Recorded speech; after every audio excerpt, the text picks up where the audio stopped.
Fala galera, Geração Ruiós, Lucas Martins, e é uma honra ter vocês aqui conosco. Certa vez eu li um livro chamado O Poder da Paciência. Esse livro me impactou e eu gostaria de conversar com vocês hoje sobre isso, o poder que existe na paciência.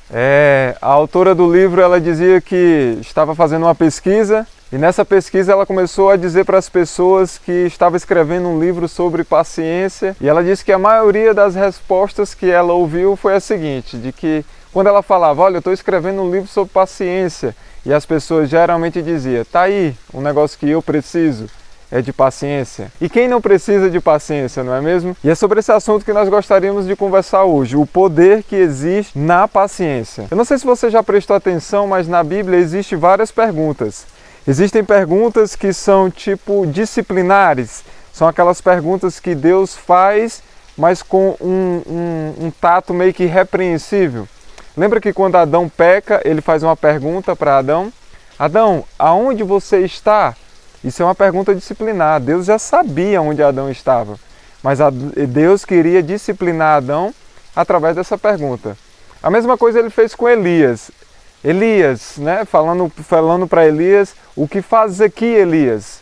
Deus já sabia onde Elias estava, né? Mas ele perguntou, ele fez esse tipo de pergunta, na verdade, para disciplinar, para que Elias pudesse ver a sua condição. Então Deus ele faz muito dessas perguntas também para nós. Na Bíblia também tem perguntas que são perguntas do clamor do oprimido. Lembra lá de Daniel? Daniel capítulo 8, versículo 13. Daniel vê dois anjos conversando, dois santos, e um pergunta para o outro, até quando vai durar? Até quando vão jogar por terra as verdades de Deus? Até quando? Então o anjo, ele coloca para fora, né, todo o seu clamor, um clamor de um oprimido. Na Bíblia também tem aquelas perguntas que são meio que retóricas. Por exemplo, lá em Joel, no capítulo 2, versículo 11, diz, né, aí se aproxima o grande dia do Senhor, e quem ficará de pé? E essa pergunta, ela é feita também no livro de Malaquias, no capítulo 3, versículo 2, e no livro de Apocalipse, que é no capítulo 6, versículo 17, até, né, perguntando quem ficará de pé no grande dia do Senhor. E a resposta a essa pergunta, ela vem no capítulo 14, no versículo 12 de Apocalipse, que é nos dito o seguinte, aqui está a perseverança dos santos, os que guardam os mandamentos de Deus e têm a fé em Jesus. Então, aonde está a característica daqueles que vão aguentar todo o caos que ainda está para acontecer nesse mundo? A maior característica dessas pessoas, diz o livro de Apocalipse, é a paciência, é a perseverança. Aqui está a paciência dos santos. Então a característica daqueles que vão ficar de pé no grande dia do Senhor é a paciência.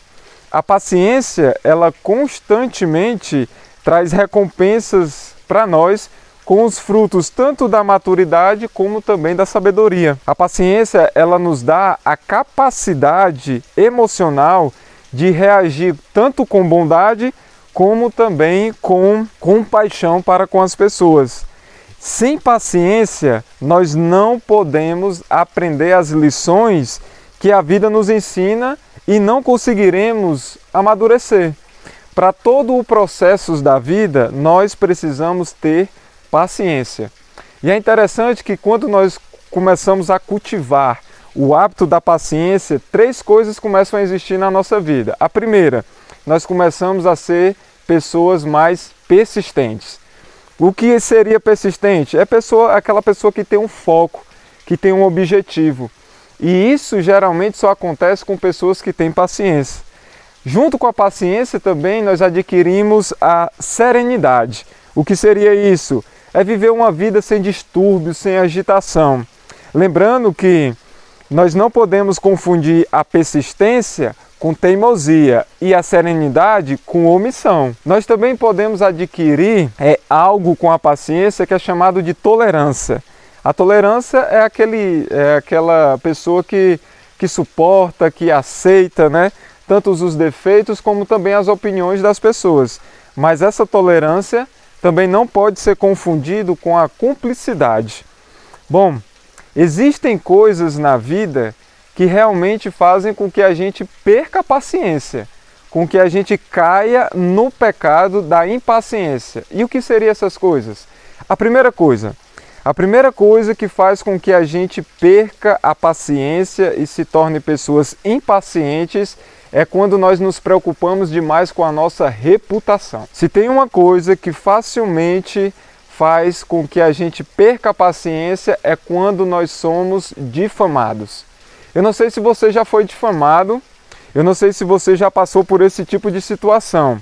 E é situações bem constrangedoras e que requer bastante paciência da parte daqueles que estão sendo difamados. Mas o que fazer diante da difamação? Eu li um livro chamado Ciência do Bom Viver e na página 485 diz algo bem interessante. Diz assim, não permitamos que nossa sensibilidade seja facilmente ferida. Devemos viver, não para vigiar sobre a nossa sensibilidade ou reputação, mas para salvar almas. O que fazer diante de uma difamação? Não se preocupe com a sua reputação. Eu sempre procuro levar comigo um princípio que está nas Escrituras que diz que não vivo eu, mas Cristo vive em mim. Ora, se uma vez que Cristo vive em mim, então eu não tenho que estar preocupado com a minha reputação, porque o eu já morreu e quem vive é Cristo. Então quando a gente é difamado por causa do Evangelho, então tenha certeza que a difamação não é contra você, é contra Cristo. O eu está morto e Cristo agora vive. A raiva de Satanás não é contra a minha pessoa. A raiva de Satanás é contra aquele que habita em mim. Então, se Cristo habita, eu não tenho por que estar preocupado com a minha reputação. Ele colocará em ordem todas as coisas. Então, um bom conselho para aqueles que estão passando por essa situação é: tire o foco de você mesmo. Se você está em Cristo, então não se preocupe com a sua reputação. A segunda coisa que faz com que a gente perca a paciência são com palavras ásperas. Quem nunca perdeu a paciência com alguém que falou com você de maneira muito ríspida, de maneira muito grossa, não é mesmo? O mesmo livro, Ciência do Bom Viver, na página 486, nos dá uma lição valiosa e eu gostaria de compartilhar com você. Diz assim: se vos forem dirigidas palavras impacientes, nunca respondai no mesmo tom. Lembrai-vos de que a resposta branda desvia o furor. Há um poder maravilhoso no silêncio. As palavras ditas em réplica a alguém encolorizado, por vezes serve apenas para exasperar, mas se a cólera encontra o silêncio e um espírito amável e paciente, em breve se esvai. Um conselho valioso para as pessoas que facilmente perdem a paciência quando as palavras são dirigidas a você de maneira ríspida, de maneira grosseira, é o silêncio. Existe um poder maravilhoso no silêncio. É tanto que a Bíblia diz que a resposta branda acalma o furor. A Bíblia também diz lá em Provérbios que o tolo, quando é ofendido, logo todos ficam sabendo, mas quem é sábio oculta a ofensa. Se nós queremos vencer a impaciência que vem através de palavras ásperas, o silêncio é o melhor remédio. Na verdade, o silêncio é o antídoto. E Jesus deixou isso muito claro com relação à paciência. Porque quando nós lemos em Lucas, no capítulo 6, versículo 27 e 28, nós lemos o seguinte: mas eu digo a vocês que estão me ouvindo, amem os seus inimigos e façam o bem para os que odeiam vocês.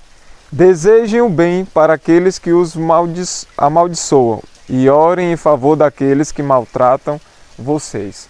Para se exercer isso que Jesus está dizendo, nós vamos precisar ter paciência. Em Romanos, no capítulo 12, também é nos dado um grande conselho. A partir do versículo 12 é nos dito que a esperança que vocês têm os mantenham alegres. Aguente com paciência os sofrimentos e orem sempre. Repartam com os irmãos necessitados o que vocês têm e recebam os estrangeiros nas suas casas. Peçam que Deus abençoe os que perseguem vocês Sim, peçam que Ele abençoe e não amaldiçoe. Alegre-se com os que se alegram e chore com os que choram. Tenham por todos o mesmo cuidado. Não sejam orgulhosos, mas aceitem serviços humildes. Que nenhum de vocês fique pensando que é sábio. Não pague a ninguém o mal com o mal. Procurem agir de tal maneira que vocês recebam a aprovação dos outros. No que depender de vocês, façam todo o possível para viver em paz com todas as pessoas. Meus queridos irmãos, nunca se vingue de ninguém. Pelo contrário, deixe que seja Deus que dê o castigo. Pois as Escrituras Sagradas dizem: Eu me vingarei, eu acertarei contas com eles, diz o Senhor. Mas façam como diz as Escrituras: se seu inimigo estiver com fome, dê comida a ele. Se estiver com sede, dê água, porque assim você o fará queimar de remorso e vergonha. Não deixem que o mal vença vocês, mas vençam o mal com o bem. Então, para nós vencermos o mal com o bem, vai ser necessário nós adquirirmos o hábito da paciência. E é por isso que Deus quer que nós nos aproximemos cada vez mais dele, para que nós possamos desfrutar do poder que existe na paciência. E se esse vídeo fez sentido para você, não deixe de se inscrever no canal. E lembrando que curta, compartilhe, comente com o máximo de pessoas possível, porque nós temos o sonho de ver pessoas sendo transformadas pelo poder da palavra.